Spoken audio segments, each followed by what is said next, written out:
it chapter by chapter, one bite at a time. So many adventures and mountains we can climb.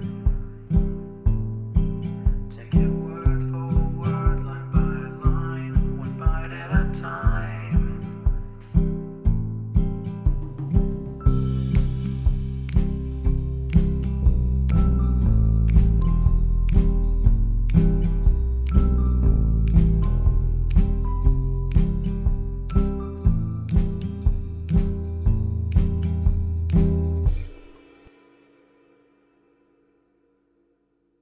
Welcome to Bite at a Time Books, where we read you your favorite classics one bite at a time.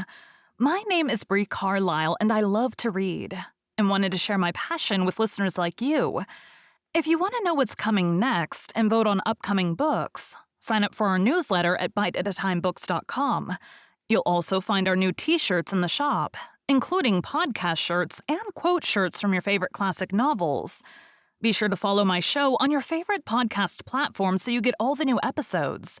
You can find most of our links in the show notes, but also our website, biteatatimebooks.com, includes all of the links for our show, including to our Patreon to support the show, and YouTube, where we have special behind the narration of the episodes.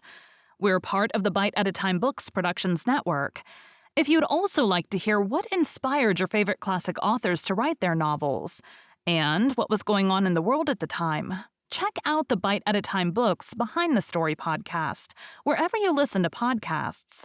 Please note, while we try to keep the text as close to the original as possible, some words have been changed to honor the marginalized communities who've identified the words as harmful, and to stay in alignment with Bite at a Time Books' brand values. Today we'll be continuing Les Miserables by Victor Hugo. Chapter 5. Vague Flashes on the Horizon. Little by little, and in the course of time, all this opposition subsided. There had at first been exercised against Monsieur Madeleine, in virtue of a sort of law which all those who rise must submit to, blackening and calumnies. Then they grew to be nothing more than ill nature. Then merely malicious remarks. Then even this entirely disappeared. Respect became complete, unanimous, cordial. And towards 1821, the moment arrived when the word Monsieur le Maire was pronounced at M sur M with almost the same accent as Monseigneur the Bishop had been pronounced in D in 1815. People came from a distance of 10 leagues around to consult Monsieur Madeleine. He put an end to differences. He prevented lawsuits. He reconciled enemies. Everyone took him for the judge, and with good reason. It seemed as though he had for a soul the book of the natural law. It was like an epidemic of veneration, which in the course of 6 or 7 years gradually took possession of the whole district. One single man in the town, in the arrondissement, absolutely escaped this contagion. And whatever Father Madeleine did remained his opponent, as though a sort of incorruptible and imperturbable instinct kept him on the alert and uneasy. It seems, in fact, as though there existed in certain men a veritable bestial instinct, though pure and upright, like all instincts, which creates antipathies and sympathies, which fatally separates one nature from another nature, which does not hesitate, which feels no disquiet, which does not hold its peace, and which never belies itself, clear in its obscurity, infallible, imperious, intractable, stubborn to all counsels of the intelligence, and to all the dissolvents of reason, and which, in whatever manner destinies are arranged, secretly warns the man-dog of the presence of the man-cat, and the man-fox of the presence of the man-lion. It frequently happened that when Monsieur Madeleine was passing along a street, calm, affectionate, surrounded by the blessings of all, a man of lofty stature, clad in an iron-gray frock-coat, armed with a heavy cane, and wearing a battered hat, turned round abruptly behind him and followed him with his eyes until he disappeared, with folded arms and a slow shake of the head, and his upper lip raised in company with his lower to his nose. A sort of significant grimace which might be translated by, "What is that man after all? I certainly have seen him somewhere," In any case, I'm not his dupe. This person, grave with a gravity which was almost menacing, was one of those men who, even when only seen by a rapid glimpse, arrest the spectator's attention. His name was Javert, and he belonged to the police. At M, he exercised the unpleasant but useful functions of an inspector. He had not seen Madeleine's beginnings.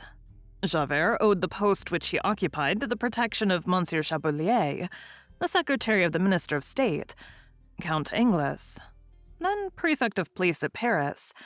When Javert arrived at M, the fortune of the great manufacturer was already made, and Father Madeleine had become Monsieur Madeleine. Certain police officers have a peculiar physiognomy, which is complicated with an air of baseness mingled with an air of authority. Javert possessed this physiognomy minus the baseness. It is our conviction that if souls were visible to the eyes, we should be able to see distinctly that strange thing that each one individual of the human race corresponds to someone of the species of the animal creation, and we could easily recognize this truth, hardly perceived by the thinker, that from the oyster to the eagle, from the pig to the tiger, all animals exist in man, and that each one of them is in a man, sometimes even several of them at a time. Animals are nothing else than the figures of our virtues and our vices, straying before our eyes, the visible phantoms of our souls. God shows them to us in order to induce us to reflect. Only since animals are mere shadows, God has not made them capable of education in the full sense of the word. What is the use? On the contrary, our souls being realities and having a goal which is appropriate to them, God has bestowed on them intelligence. That is to say, the possibility of education. Social education, when well done, can always draw from a soul, or whatever sort it may be, the utility which it contains. This, be it said, is a course from the restricted point of view of the terrestrial life which is apparent, and without prejudging the profound question of the anterior or ulterior personality of the beings which are not man. The visible eye in no wise authorizes the thinker to deny the latent eye. Having made this reservation, let us pass on. Now, if the reader will admit, for a moment with us, that in every man there is one of the animal species of creation, it will be easy for us to say what there was in police officer Javert. The peasants of Asturias are convinced that in every litter of wolves there is one dog, which is killed by the mother because otherwise, as he grew up, he would devour the other little ones. Give to this dog son of a wolf a human face, and the result will be Javert. Javert had been born in prison, of a fortune-teller, whose husband was in the galleys. As he grew up, he thought that he was outside the pale of society, and he despaired of ever re-entering it.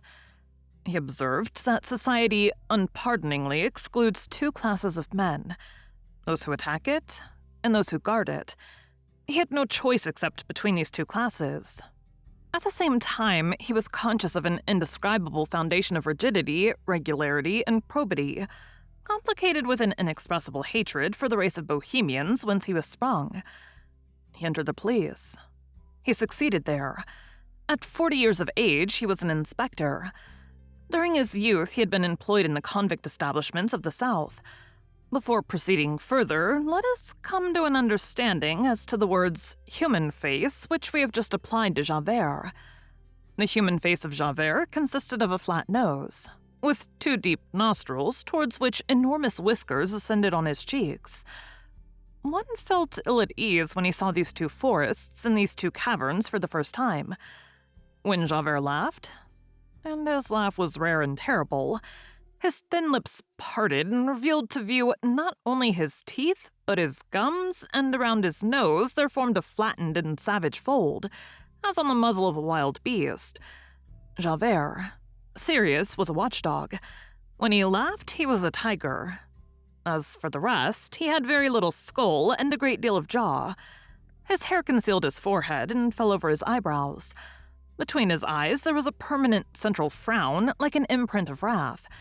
His gaze was obscure, his mouth pursed up and terrible, his air that of ferocious command.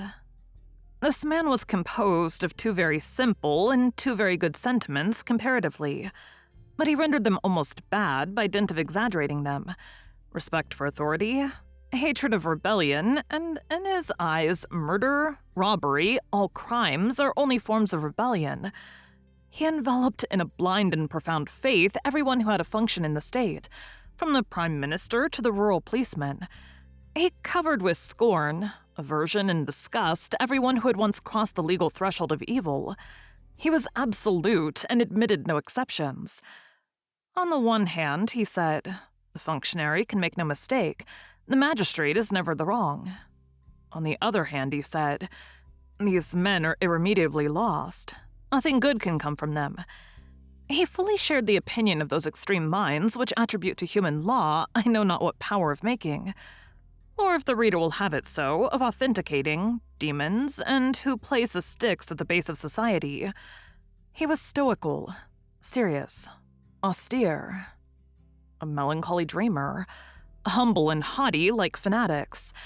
His glance was like a gimlet, cold and piercing. His whole life hung on these two words, watchfulness and supervision. He had introduced a straight line into what is the most crooked thing in the world. He possessed the conscience of his usefulness, the religion of his functions, and he was a spy as other men are priests. Woe to the man who fell into his hands. He would have arrested his own father if the latter had escaped from the galleys, and would have denounced his mother if she had broken her ban. And he would have done it with that sort of inward satisfaction which is conferred by virtue, and withal a life of privation, isolation, abnegation, chastity, with never a diversion. It was implacable duty. The police understood, as the Spartans understood Sparta, a pitiless lying in wait, a ferocious honesty, a marble informer, Brutus and Vidocq. Javert's whole person was expressive of the man who spies and who withdraws himself from observation. The mystical school of Joseph de Maistre, which at that epoch seasoned with lofty cosmogony those things which were called the ultra newspapers, would not have failed to declare that Javert was a symbol. His brow was not visible. It disappeared beneath his hat. His eyes were not visible, since they were lost under his eyebrows. His chin was not visible, for it was plunged in his cravat. His hands were not visible, they were drawn up in his sleeves.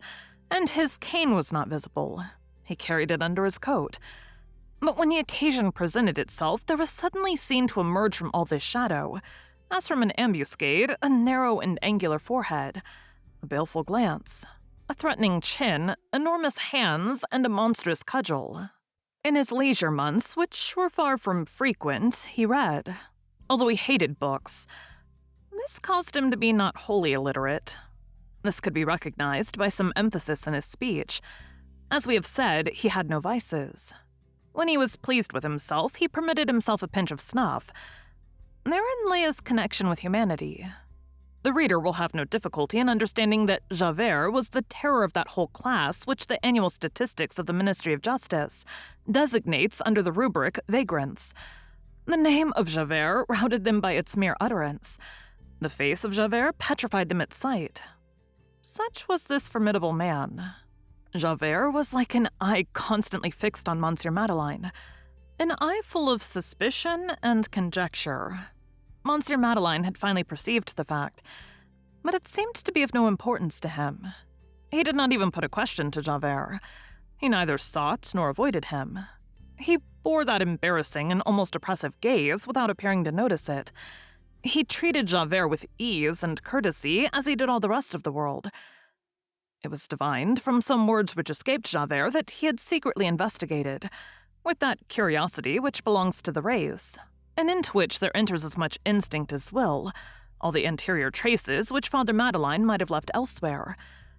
He seemed to know, and he sometimes said in covert words, that someone had gleaned certain information in a certain district about a family which had disappeared. Once he chanced to say as he was talking to himself, "I think I have him." Then he remained pensive for 3 days, and uttered not a word. It seemed that the thread which he thought he held had broken. Moreover, and this furnishes the necessary corrective for the too absolute sense which certain words might present, there can be nothing really infallible in a human creature, and the peculiarity of instinct is that it can become confused, thrown off the track, and defeated. Otherwise, it would be superior to intelligence, and the beast would be found to be provided with better light than man. Javert was evidently somewhat disconcerted by the perfect naturalness and tranquility of Monsieur Madeleine. One day, nevertheless, his strange manner appeared to produce an impression on Monsieur Madeleine. It was on the following occasion. Thank you for joining Bite at a Time Books today, while we read a bite of one of your favorite classics. Again, my name is Bree Carlile, and I hope you come back tomorrow for the next bite of Les Miserables.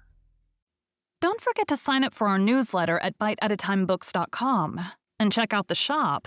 You can check out the show notes or our website, biteatatimebooks.com, for the rest of the links for our show. We'd love to hear from you on social media as well.